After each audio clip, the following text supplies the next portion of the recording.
आएंगे। तो ये है हमारे प्यारे उत्तराखंड का मैप। तो आज हम जिला देखने वाले हैं पिथौरागढ़। तो पिथौरागढ़ का एक बार बढ़िया से यहाँ पे मैप देख लेते हैं।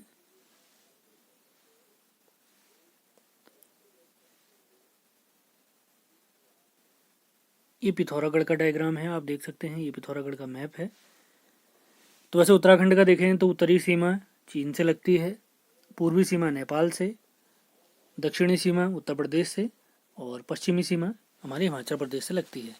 लेकिन अभी हम देखने वाले पिथौरागढ़ के बारे में जानकारी। तो पिथौरागढ़ की अगर सीमाओं के बारे में अब हम देखें तो ये इस तरफ ये पूर्व वाला इलाका नेपाल से लगता है, उत्तर वाली सीमा चीन से लगती है। दक्षिण में कौन कौन से जिले हमसे टच करते हैं, एक तो है चंपावत, अल्मोड़ा, और पश्चिम में अगर देखें पश्चिम में हमसे लगते हैं चमोली और बागेश्वर। तो पिथौरागढ़ की सीमा किन किन के साथ लग रही है, चीन, नेपाल, और अगर जिलों में देखें चंपावत, अल्मोड़ा, बागेश्वर और चमोली। सर्वाधिक जिलों से एक सवाल पूछा जाता है, सर्वाधिक जिलों से सीमा बनाने वाला उत्तराखंड का जिला बताइए। तो पिथौरागढ़ है, ये 2 देशों से सीमा बनाता है, ये चीन और नेपाल से सीमा बनाता है, और यही हमारा जिला है जो सबसे लॉन्गेस्ट मतलब सबसे लंबी अंतर्राष्ट्रीय सीमा भी बनाता है। सारे फैक्ट नोट करते हुए चलने हैं, इसी के साथ साथ और भी सारे इंपॉर्टेंट फैक्ट हम आगे देखने वाले हैं। अब देखते हैं अपने नोट्स जो कि हमने बनाए हुए हैं। तो सबसे पहला पॉइंट है पिथौरागढ़ जिले की स्थापना। इसकी स्थापना हुई है 24 फरवरी 1960 को। यह सोर घाटी में बसा हुआ है जिसका आकार कटोरे नुमा है। पिथौरागढ़ का क्षेत्रफल अगर पूछा जाए हमसे तो हमने याद रखना है 7090 वर्ग किलोमीटर। उत्तराखंड का सर्वाधिक क्षेत्रफल है, सर्वाधिक क्षेत्रफल वाला जिला है, नंबर 1 पे है चमोली, नंबर 2 पे है उत्तरकाशी, और नंबर 3 पे है हमारा प्यारा पिथौरागढ़। पिथौरागढ़ का क्षेत्रफल है 7090 स्क्वायर किलोमीटर। तो आपने चमोली और उत्तरकाशी का क्षेत्रफल हमें बताना है। आगे देखते हैं इसकी सीमा। अभी थोड़ी देर पहले हमने मैप में भी देखा था, चीन, नेपाल, चमोली, बागेश्वर, अल्मोड़ा और चंपावत से लगती है, यानी 4 जिले और 2 देशों से इसकी सीमा लगती है। सर्वाधिक अंतर्राष्ट्रीय सीमा वाला जिला हमारा पिथौरागढ़ है। 2 देशों से सीमा बनाने वाला एकमात्र जिला भी हमारा पिथौरागढ़ है। सारे फैक्टर नोट करते हुए चलने हैं आपने। पीडीएफ में यही नोट्स आपको दिए जाएंगे। कंप्लीट 13 जिलों के नोट्स हमारे पास अवेलेबल हैं। अगर आपको चाहिए तो आप संपर्क कर सकते हैं। वीडियो तो लगातार इसी प्रकार चलते रहेंगी, उसकी चिंता बिल्कुल नहीं करनी है आपने। अब देखते हैं यहाँ की प्रमुख घाटियाँ। सोर घाटी, व्यास घाटी, दारमा घाटी, जोहार घाटी, चौदास या चौदंस घाटी। अब देखते हैं पिथौरागढ़ के प्रमुख जलप्रपातों के बारे में जानकारी, जिसमें है बिरथी, गरुड़ प्रपात, छाता झरना, किमसेन झरना, भीलछड़ा झरना, गराऊं झरना और रांथी झरना। बिरथी की ऊंचाई है 400 फीट। गरुड़ प्रपात हमने याद रखना है एग्जैक्ट बेरीनाग में है। किमसेन झरना हमने याद रखना है धारचूला में स्थित है। अभी हमने चौदंस या चौदास घाटी पढ़ी थी, ये भी एग्जैक्ट लोकेशन अगर पूछता है इसकी तो आपने ध्यान रखना है धारचूला में स्थित है। उत्तराखंड के सारे घाटियों की वीडियो अगर आपने देखनी है तो वो मैं पहले ही पढ़ा चुका हूँ, तो उसका लिंक मैंने डिस्क्रिप्शन में दिया है, वहाँ से आप देख सकते हैं। उसमें उत्तराखंड के सारे जितने भी घाटे हैं आपको उनकी जानकारी प्राप्त हो जाएगी। अब देखते हैं हमारे पिथौरागढ़ के प्रमुख ग्लेशियरों की जानकारी। उत्तराखंड के सभी ग्लेशियरों की ट्रिक वाली वीडियो ये पहले ही हम आपको दे चुके हैं, इसका लिंक मैंने डिस्क्रिप्शन में दिया हुआ है, तो वहाँ पर जाकर आप देख सकते हैं। अभी हम पिथौरागढ़ के ग्लेशियरों के नाम पढ़ने वाले हैं। अब इनको याद करने के लिए ट्रिक वाली वीडियो आप डिस्क्रिप्शन से देख लें। तो देखते हैं सोना, नामिक, रालम, बाल्टी, पोटिंग, हीरामणि, पिनौरा। अगर पिथौरागढ़ की अगर मैं आपको कोड बताऊं ग्लेशियर का, तो कोड इस प्रकार है, पोटिंग भाई राणा से कहो कि काली बाल्टी लेकर उसमें सोना और हीरा मिलाओ। इस तरीके से कोड है, आप वहाँ पे जाके देख लें, आपको सारी जानकारी हो जाएगी। अभी हम अपने नोट्स पे फोकस कर रहे हैं, पिथौरागढ़ पर फोकस। अगला देखते हैं लसार ग्लेशियर, उसके बाद है संकल्प, उसके बाद पांचू ग्लेशियर, उसके बाद मियोला, उसके बाद आता है मिलम। तो नामी ग्लेशियर के बारे में कुछ जानकारी उसको पढ़ लेते हैं। नामिक घाटी 2018 में ट्रैक ऑफ द ईयर घोषित किया गया था। इसको इंपॉर्टेंट फैक्ट है, 2018 में ट्रैक ऑफ द ईयर घोषित किसे किया गया है? नामिक ग्लेशियर को। मिलम ग्लेशियर देखते हैं, यह कुमाऊं का सबसे बड़ा ग्लेशियर है, 16 किलोमीटर लंबा, और यहीं से हमारी गौरी गंगा नदी का संगम होता है, जो कि हमारी प्यारी काली नदी की सहायक है। काली नदी हमारे उत्तराखंड की सबसे लंबी नदी है, जिसका उद्गम पिथौरागढ़ से ही होता है। तो काली नदी वाला वीडियो का डिस्क्रिप्शन में मैंने लिंक दिया है, वहाँ से आप देख लें, यहाँ पर अलग से नहीं बताया जाएगा। काली नदी 2-4 दिन पहले मैंने समझाई भी है, आप वहाँ से देख सकते हैं। जितने भी महत्वपूर्ण लिंक हैं उनके बारे में जानकारी आपको दे रहा हूँ, आप डिस्क्रिप्शन में जाके ज़रूर देखें और अपने नोट्स बना लें। उत्तराखंड का सबसे बड़ा ग्लेशियर अगर पूछा जाएगा तो गंगोत्री आपने याद रखना है, ये उत्तरकाशी में है। तो एक सवाल है आप लोग के लिए, आपने बताना है भारत का सबसे बड़ा ग्लेशियर। अब देखते हैं पिथौरागढ़ के प्रमुख पर्वत, जिसमें सबसे पहले आता है पंचाचूली, जिसकी ऊंचाई है 6904 मीटर। एक बार पूछा गया है। पूर्वी धौलीगंगा व गौरी गंगा के संगम पर यह स्थित है, यहीं पर होता है।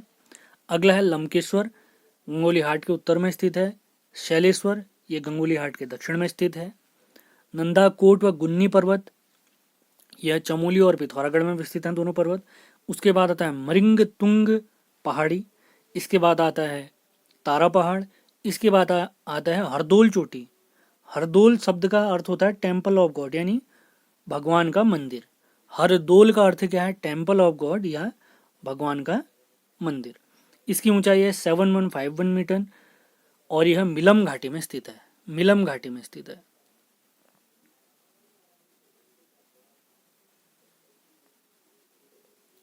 अब देखते हैं हमारे ओम पर्वत की जानकारी। इसका अन्य नाम छोटा कैलाश भी है। इसके खोज करता है, ओम पर्वत के खोज करता है विपिन चंद्र पांडे जी, और इसकी ऊंचाई है 6191 मीटर। 6191 metre, 6191 metre. इसके बाद कुछ अन्य चोटियां देखते हैं, जैसे खलिया टॉप है, चौधरा चोटी, सुली पीक, नागलफू चोटी, कुचेला धुरा पीक। कुचेला धुरा पीक के पास ही लावा ग्लेशियर भी स्थित है, ये याद रखना है आपने, इंपॉर्टेंट है, पूछा जा सकता है। लावा ग्लेशियर कहाँ है? लावा ग्लेशियर हमारे प्यारे पिथौरागढ़ में है। अब देखते हैं पिथौरागढ़ के दर्रे। तो दर्रों से रिलेटेड महत्वपूर्ण वीडियो, यानी उत्तराखंड के जितने भी दर्रे हैं उनकी ट्रिक वाली वीडियो मैंने आपको पहले ही समझा दी है, तो लिंक डिस्क्रिप्शन में है, तो आप उत्तराखंड के सारे दर्रे सीख लीजिए। बहुत आसान भाषा में मैंने ट्रिक समझाई हुई है। तो अभी हम अपने पिथौरागढ़ के कुछ प्रमुख दर्रे देखते हैं। दर्रे क्या हैं? एक प्रकार के मार्ग हैं एक स्थल को दूसरे स्थल से जोड़ने के। तो जैंती धुरा दर्रा, गुलेला दर्रा, ऊंटा जयंती, और इसके बाद आता है सिनला। सिनला दर्रा व्यास और दारमा घाटी पिथौरागढ़ में स्थित है, इनको जोड़ता है। अब देखते हैं पिथौरागढ़ और तिब्बत के बीच के दर्रे, लिपुलेख गुंजी, दारमा और नवीधुरा। उसके बाद आता है पिथौरागढ़ और चमोली के बीच के दर्रे, लातूधुरा, बाराहुती, मार्चयोग और टोपीधुरा। पिथौरागढ़ और चमोली के दर्रों का कोड अगर मैं आपको याद दिला दूं, जो मैंने समझाया था पहले ट्रिक वाली वीडियो में, वो जरूर देखें आप लोग। 12 लामा टोपी में दिखे, 12 से 12, लामा, ला से लातूधुरा, माँ से मार्चयोग, टोपी में दिखे से टोपीधुरा। तो ट्रिक वाली वीडियो देखें, आपके लिए बहुत आसान हो जाएगा। सारी चीज़ें बहुत ही आसान कर दी गई हैं आपके लिए, बस लगातार वीडियो देखते रहिए, नोट्स बनाइए, बहुत आसान हो जाएगा आपके लिए। अब देखते हैं पिथौरागढ़ और चंपावत के बीच का दर्रा, इसका नाम है लास्पा, इंपॉर्टेंट है, याद रखना है। अगला है पिथौरागढ़ और बागेश्वर के बीच का दर्रा, ये है ट्रेल पास, जिसकी खोज 1830 में ट्रेल ने की थी, कुमाऊं कमिश्नर ट्रेल ने की थी। अब देखते हैं हमारे प्यारे पिथौरागढ़ के कुछ गुफाओं की और बुग्याल के बारे में जानकारी। तो पहले बुग्याल देख लेते हैं। तो बुग्यालों से रिलेटेड भी एक बहुत ही महत्वपूर्ण ट्रिक वाली वीडियो हमारे चैनल पे पहले से अवेलेबल है, लिंक डिस्क्रिप्शन में है, ज़रूर देखें। अभी हम अपने पिथौरागढ़ के बुग्याल देखते हैं। चिपलाकोट, लड़ी पांगती, कालामुनी, रातापानी, गैरधार, बनिक, राहाली और खलिया, ये सारे बुग्याल, बुग्याल माने घास के मैदान, जिनको पयार, थच भी कहते हैं, प्लेन्स भी कहते हैं, डाउन्स भी कहते हैं इनको। तो ये पिथौरागढ़ के बुग्याल हैं। अगला है पिथौरागढ़ की प्रमुख गुफाएं, स्वधम, सुमेरु, धर्मजाली, कपिलेश्वर, पाताल भुवनेश्वर, पिखू उड्यार, शिव गुफा, शैलेश्वर और मुक्तेश्वर, ये गंगोलीहाट में है। छीनी गुफा अस्कोट में है, और राजा रानी गुफा हमारे पिथौरागढ़ में है। इतनी सारी चीज़ें याद नहीं हो सकती हैं, इसी वजह से हमने कुछ ट्रिक वाली वीडियो बनाई हैं। तो ट्रिक फॉलो कीजिए, आपको सारी चीज़ें याद होंगी, ये हमारी गारंटी है। अगर आपको ट्रिक से याद नहीं होते हैं तो हमारी सारी वीडियो को आप डिसलाइक ज़रूर करें। अब देखते हैं हमारे प्यारे पिथौरागढ़ के प्रमुख मंदिर, जो शक्तियों का वास्तविक स्रोत हैं। असुरचूला मंदिर, देवल समेत मंदिर। अगला है छिपला केदार मंदिर। यह मुंशारी और धारचूला के लोगों के लिए इसका महत्व हरिद्वार के समान माना जाता है। अगला देखते हैं हाट कालिका देवी मंदिर। यहाँ पर महिषासुर मंदिर मर्दिनी का शक्तिपीठ है। हाट कालिका देवी जी हमारे आर्मी के जवानों की रक्षक माता मानी जाती हैं। माता की मूर्ति काले संगमरमर से बनाई गई है, इंपॉर्टेंट है, हमने याद रखना है। और इस मंदिर का जीर्णोद्धार करवाया है लक्ष्मण बाबा ने।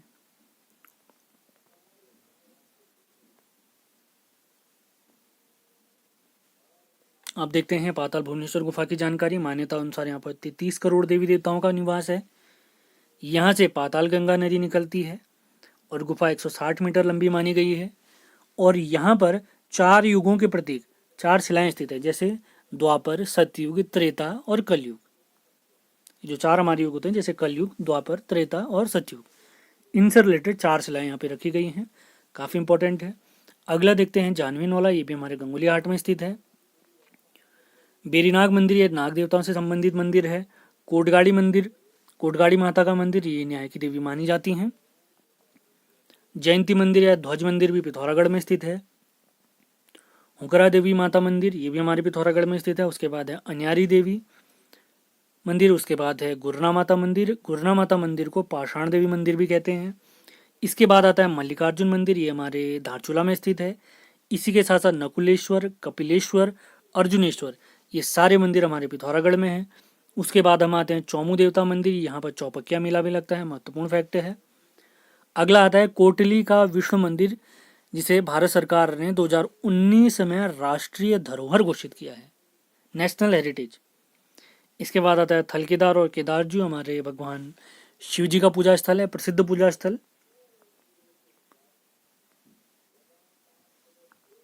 अब देखते हैं पिथौरागढ़ के प्रमुख त्योहार और उत्सव। सबसे पहले आता है हमारा थल मेला।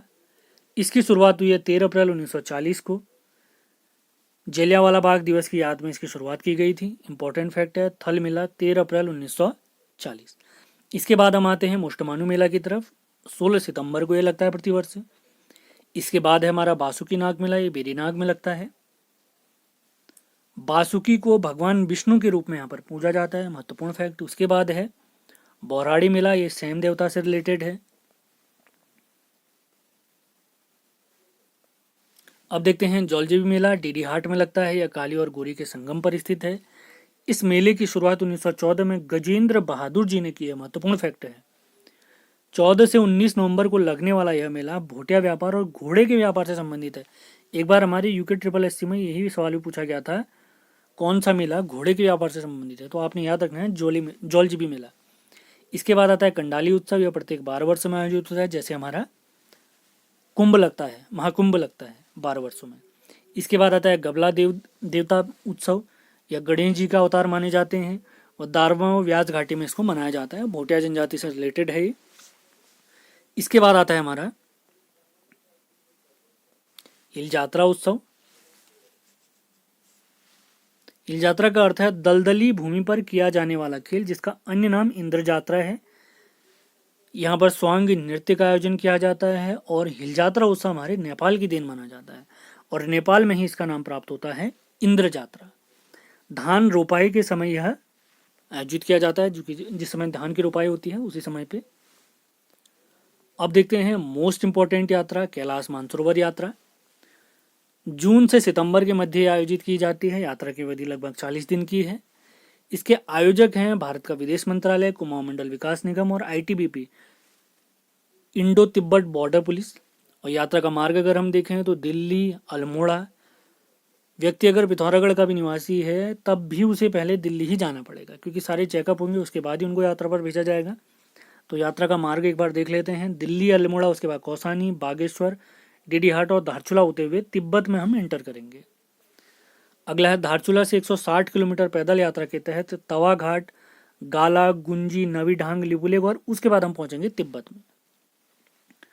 तिब्बत में ही कैलाश पर्वत भी स्थित है, जिसका अन्य नाम गण पर्वत या रजतगिरी पर्वत भी प्राप्त होता है। महत्वपूर्ण फैक्ट है, कैलाश पर्वत से 32 किलोमीटर की दूरी पर एक महत्वपूर्ण झील हमारी मानसरोवर झील है, जो महापवित्र झील है, याद रखेंगे।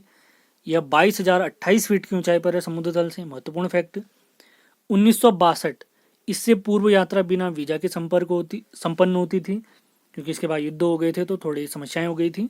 1981 में वर्तमान यात्रा का स्वरूप प्रारंभ हुआ। जैसे आजकल यात्रा चलती है, वह यात्रा का स्वरूप प्रारंभ हुआ 1961 में। बीच में यात्रा हो नहीं पाई थी भारत चाइना युद्ध के कारण। यात्रा का मार्ग अगर हम देखें, लिपुलेख से जोहार घाटी, किंगरी बिंगरी दर्रा, फिर चमोली नीति से अगर देखते हैं, चमोली नीति दर्रे से कैलाश मानसरोवर के लिए यात्रा जाती है। उसके बाद है कैलाश पर्वत का उच्चतम हाईएस्ट पॉइंट अगर पूछा जाए हमसे, महत्वपूर्ण फैक्ट है, यह है ओल्मा पास 5810 मीटर, 5810 मीटर। अब पिथौरागढ़ के कुछ प्रमुख स्थलों की जानकारी ले लेते हैं।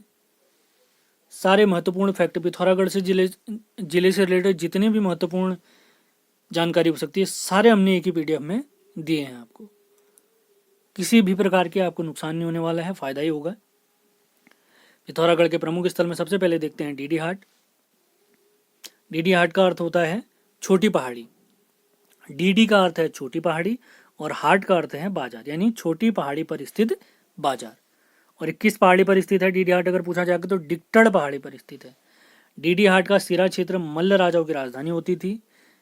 सीरीकोट का किला यहीं स्थित है और यही हमारा जो सिरा क्षेत्र है, यहाँ हमारे चंद वंश के शासक, यहाँ जो कारागार स्थित है सिरा क्षेत्र में, यहाँ पर चंद वंश के शासक दीपचंद को गिरफ्तार करके रखा गया था। मण का सूर्य मंदिर हमारे डीडी हाट में स्थित है। इसी के साथ जल देवी का मंदिर भी डीडी हाट में स्थित है। अब बढ़ते हैं हमारे प्यारे मुंशारी की तरफ। मुंशारी का प्राचीन नाम प्राप्त होता है टिकसेन। इसे जोहार क्षेत्र का प्रवेश द्वार भी कहते हैं। पंडित नैन सिंह रावत पर्वतारोहण संस्थान, जो कि हमारे नेहरू इंस्टीट्यूट ऑफ माउंटेनियरिंग यानी नेहरू पर्वतारोहण संस्थान की एक सहयोगी संस्था मानी जाती है, उसी का एक हिस्सा माना जाता है पंडित नैन सिंह रावत पर्वतारोहण संस्थान। बेटुली धार उद्यान मुंशारी में स्थित है। बनलती आलू फार्म मुंशारी में स्थित। काला मुनि मंदिर ये भी हमारे मुंशारी में स्थित है। इसी के साथ साथ वर्धमान पहाड़ी। इस प्रकार के कुछ अजीब से सवाल पूछे जाते हैं, आपने याद रखना है। जैसे तारा पहाड़ भी हमारे पिथौरागढ़ में स्थित है, वर्धमान पहाड़ी भी हमारे पिथौरागढ़ में स्थित है, और एग्जैक्ट लोकेशन पूछेगा वर्धमान पहाड़ी की तो हमारे मुंशारी में है। अगला मोस्ट इंपॉर्टेंट फैक्ट है, सुरेंद्र सिंह पांगती जी के घर पर स्थित एक संग्रहालय है जिसे मास्टर जी का संग्रहालय कहते हैं। मास्टर जी का संग्रहालय।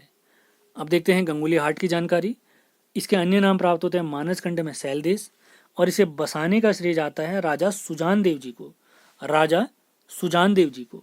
गंगोली हाट का किला गोरखाओं ने बनाया था, जिस टाइम पे इन्होंने आक्रमण किया था कुमाऊं की तरफ 1790 के आसपास, और 89 में इसका निर्माण किया गया था, और 90 में उन्होंने लगभग फरवरी या मार्च के आसपास हमारे अल्मोड़ा पर उन्होंने आक्रमण मतलब राज कर लिया था, कब्जा कर लिया था। जानवी नौला लेख के अनुसार, ये सारे फैक्ट हमने याद रखने हैं। ये जो गंगोली हाट का किला गोरखाओं ने बनाया, इसकी जानकारी हमें प्राप्त होती है जानवी नौला लेख के अनुसार। हाटकालिका मंदिर में शक्तिपीठ शंकराचार्य जी ने स्थापित किया था, और इस स्थल में मनकोटी राजाओं का शासन होता था हमारे गंगोली हाट में। अब देखते हैं नारायण आश्रम। इसकी स्थापना 1936 में नारायण स्वामी जी ने की, और इसके लिए जो जमीन दी है सोसा के ब्राह्मण कुशाल सिंह जी, इन्होंने इसके लिए जमीन दी है। अब देखते हैं पिथौरागढ़ में ऊर्जा संसाधन। सबसे पहला है पंचेश्वर बांध, तो नेपाल की संयुक्त परियोजना है जिस पर काम फिलहाल स्टार्ट तो नहीं हुआ है। यह काली नदी पर होगा और इसकी क्षमता लगभग होने वाली है 6840 मेगावाट। अभी सिर्फ सहमति बनी है, अभी काम स्टार्ट नहीं हुआ है। इसी के साथ तालेश्वर परियोजना, ये हमारे पिथौरागढ़ में स्थित है। चिरकिला बांध धारचूला में। ताकुला परियोजना पिथौरागढ़ में। कालिका दंतु जल विद्युत परियोजना, ये काली नदी पर स्थित है। इसी के साथ एक और परियोजना है सैला उर्थिग जल विद्युत परियोजना, सैला उर्थिग जल विद्युत परियोजना। अब बढ़ते हैं पिथौरागढ़ के कुछ महत्वपूर्ण व्यक्तियों की तरफ। सबसे पहले हम देखते हैं पंडित नैन सिंह रावत जी। अभी हमने देखा था मुंशारी में इनसे संबंधित एक पर्वतारोहण संस्थान है। ये बहुत बड़े सर्वेयर थे अंग्रेजों के समय पे। तिब्बत का सर्वे इन्होंने पूरा किया था, ब्रह्मपुत्र नदी का सर्वेक्षण किया था इन्होंने। तो पंडित नैन सिंह रावत जी का जन्म होता है 1830 में। इनका उपनाम प्राप्त होता है मौलिक पंडित, और ये हमारे राज्य के पहले सर्वेयर भी माने जाते हैं, सर्वे करने वाले। 1866 में नेपाल से ल्हासा तिब्बत तक इन्होंने सर्वेक्षण किया था, और ब्रिटिश सरकार ने इन्हें Companion of the Indian Empire की उपाधि से नवाजा था। तिब्बत वाले क्षेत्र को फॉरबिडन कंट्री कहा जाता था शुरुआती समय में, क्योंकि वहाँ पर उनके धर्म के अलावा या उनके लोगों के अलावा किसी बाहरी व्यक्ति का आना वर्जित था। तो उसी दौरान छुपकर इन्होंने सर्वेक्षण किया था, जिससे ब्रिटिश सरकार इनसे काफ़ी खुश हो गई थी। तिब्बत की थोकजातुंग सोने की खान से ब्रह्मपुत्र के प्रवाह का सर्वेक्षण उन्होंने किया था। लंदन की एक सोसाइटी से इन्हें सोने की घड़ी और पेट्रेनस गोल्ड मेडल भी प्राप्त हुआ था इनके कामों के लिए। अगले महत्वपूर्ण व्यक्ति देखते हैं खड़क सिंह बल्दिया जी, जिनका जन्म हुआ है 1930 में। लखनऊ विश्वविद्यालय से भूविज्ञान में इन्होंने पीएचडी की है। महत्वपूर्ण फैक्ट, 1994 तक ये कुमाऊं विश्वविद्यालय में भूविज्ञान विभाग के प्रोफेसर और अध्यक्ष भी रहे थे, खड्ग सिंह बल्दिया। अगले व्यक्ति देखते हैं सुरेंद्र सिंह पांगती जी। अभी इनसे रिलेटेड हमने मास्टर जी का संग्रहालय देखा था। इनका जन्म 1920 में नाना सेम गांव पिथौरागढ़ में हुआ था। इन्होंने भारतीय सेना में भी अपनी सेवाएं दी हैं। समाज सेवा के लिए इन्होंने एक संस्था बनाई थी जिसका नाम है धाद। इनकी प्रमुख पुस्तक है जो 2 भागों में अवेलेबल है, उत्तराखंड कितना सच और कितना छल। इस पुस्तक के लेखक हैं सुरेंद्र सिंह पांगती जी। इसके कितने भाग हैं? इसके 2 भाग हैं। अब देखते हैं चंद्रप्रभा एतवाल जी, जिन्हें माउंटेन गोट के नाम से भी जाना जाता है। द्यारा बुग्याल को प्रसिद्धि दिलाने की प्रमुख भूमिका इन्हीं की मानी जाती है। 1981 में इन्हें अर्जुन पुरस्कार से सम्मानित किया गया। 1990 में पद्मश्री, 1993 में नेशनल एडवेंचर अवार्ड, 2010 में इन्हें तेंजिंग नॉर्वे एडवेंचर अवार्ड से सम्मानित किया गया। चंद्रप्रभा एतवाल जी, माउंटेन गोट। अब देखते हैं त्रिलोक सिंह बछड़ा जी, एक फुटबॉलर रहे हैं जिन्हें आयरन बॉल ऑफ इंडिया की उपाधि दी गई 1962 में। अगले महत्वपूर्ण व्यक्ति हैं हंसा मंडाल जी। ये भारोत्तोलक हैं। 2001 में द्रोणाचार्य पुरस्कार से इन्हें सम्मानित किया गया। ये भारत सरकार वाला है और राज्य से द्रोणाचार्य पुरस्कार जीतने वाली ये पहली महिला भी हैं 2001 में। महत्वपूर्ण फैक्ट, हंसा मंडाल। अगले व्यक्ति देखते हैं हरिदत्त कापड़ी जी। ये बास्केटबॉल प्लेयर रहे हैं। हरि सिंह थापा अगले व्यक्ति, ये बॉक्सर रहे हैं। 2003 में इन्हें राज्य का पहला द्रोणाचार्य पुरस्कार से सम्मानित किया गया, हमारे उत्तराखंड राज्य का। जो हंसा मंडराल जी हैं वो भारत सरकार वाला है, ये ध्यान देना, आपने गलती बिल्कुल नहीं करनी है।